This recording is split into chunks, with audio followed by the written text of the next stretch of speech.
Fires in nature are hard to extinguish and release a lot of carbon dioxide into the atmosphere.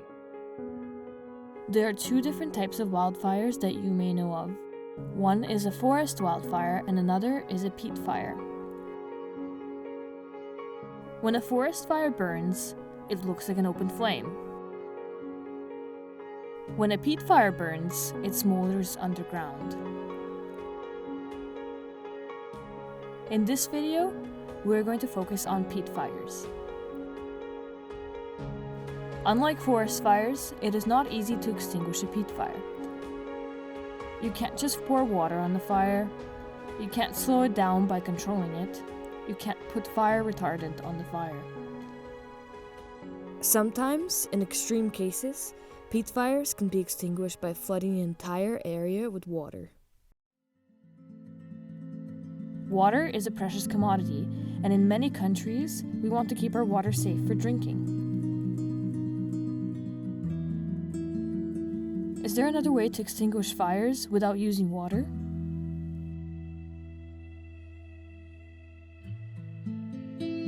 Peat fires are really problematic because they burn for a long time underground, are uncontrollable, use too much water resource to extinguish, decrease air quality for people, emit carbon dioxide. Peat fires are highly contributing to climate change. They damage properties nearby, and they decrease biodiversity. Envisioning Labs has taken on the challenge to create a method of extinguishing these fires through a sharp release of carbon dioxide. This invention is called the firebomb. Keep watching to learn more about the firebomb and how it works.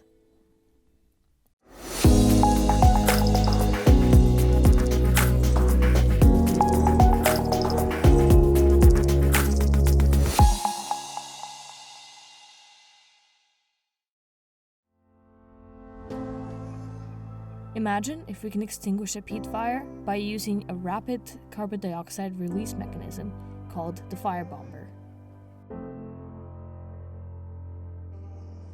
The firebomb can be either thrown from a helicopter, buried in the ground, or just dropped into the fire.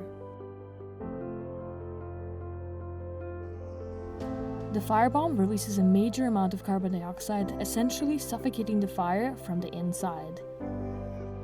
You may be wondering, but how is this carbon dioxide released? The firebomb is filled with liquid and gas carbon dioxide. When the bomb is heated, the carbon dioxide increases in pressure until it reaches a high enough pressure to open a valve. Once the valve is open, the carbon dioxide gets released rapidly from its sides, almost like an explosion.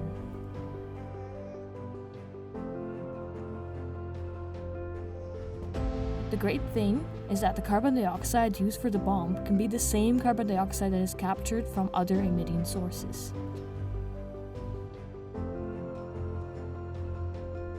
By extinguishing these fires, we can improve air quality for locals, slow down climate change, and protect the animals, people, and people's properties.